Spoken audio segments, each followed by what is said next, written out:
Pop quiz, smartphone fans. What do you call a phone that sure resembles an iPhone, runs software that has a look and feel not unlike iOS, and features functionality like a pressure-sensitive screen that feels ripped right from the spec sheet of the iPhone 6s? Well, if you're Meizu, you call that phone the Pro 6. I'm Steven Schenk with PhoneArena, and I've spent the past few days getting to know this handset. Is it a phone that's just a shameless ripoff of an iPhone? Does it actually bring something new to the Android table? Or does the experience fall somewhere in between? Keep watching to find out. The Meizu Pro 6 features some hardware that kind of bridges the gap between really high-end flagship and upper mid-range specs. That includes things like a 5.2-inch Samsung-made Super AMOLED screen, 4GB of RAM, and either 32 or 64GB of storage. The phone's got a 21 megapixel main camera with a nice looking ring flash with laser autofocus assist. The front facer is a 5 megapixel component, and the phone runs a MediaTek Helio X25 processor. That's a 10-core chip, unlike the octa-core chips powering a lot of phones. Unfortunately, while it may have raw processing power, graphics performance just wasn't quite up to snuff, and in quite a few of our benchmarks we saw some seriously low frame rates. The Pro 6 runs what Meizu calls FlymeOS, but honestly this should be called something more like Apple Droid. From the lock screen with its swipe to unlock message and camera shortcut, to the layout of the home screen, to the notification shade with its background autofocus icons, to the swipe from the bottom mechanic to access the multitasker. Okay, it's not a multitasker on iOS, but you get the point. There's a lot going on here that's copied pretty much directly from Apple's playbook. That extends to how you interact with the system. Instead of the trio of Android keys you'd find in a lot of phones, either in hardware on virtual on-screen buttons, with FlymeOS and the Meizu Pro 6 you have a single hardware key. This is the home button that has a built-in fingerprint scanner, and as far as the fingerprint scanner goes, it works pretty well.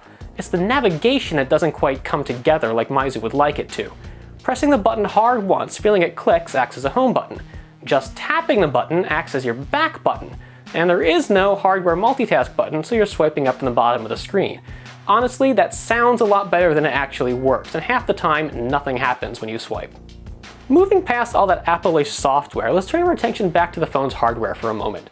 Sound output is pretty nice, with a loud speaker with really nice fidelity, and you plug in a pair of headphones and things are only going to sound better, thanks to the phone's Cirrus Logic DAC. The camera, on the other hand, is a little more hit and miss. Sometimes pictures are really sharp, taking full advantage of the phone's fast autofocus speeds. Other times, though, the autofocus seems to grab the wrong part of the shot, and your pics come up a little soft. Color saturation also isn't really that great, but low light performance was pleasantly surprising. With video recording, there's support for 4K shots, but really those are the only ones that look really sharp. In 1080p and even 720p, images that didn't seem as sharp as they should be, and video, no matter which mode you filmed it in, is a little bit jerky. Make sure you hold the Pro 6 super steady when filming.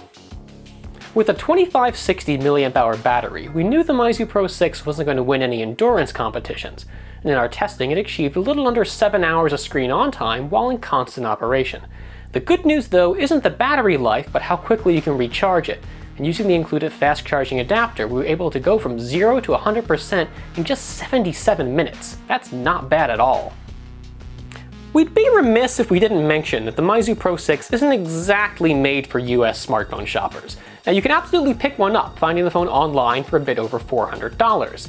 But that said, once you start diving into it, there's going to be some periods of adjustment. For one, the phone as we got it shipped in Chinese, and you have to dig through menus effectively blind in order to find that option to turn it over to English. Also, the power adapter in our box had a Euro-style connector, meaning we needed an adapter to make it work with US outlets.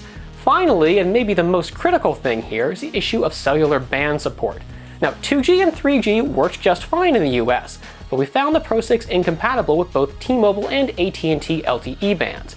In other nations, you might have a little more luck, but make sure you check that the phone's compatible with your local carrier before picking it up.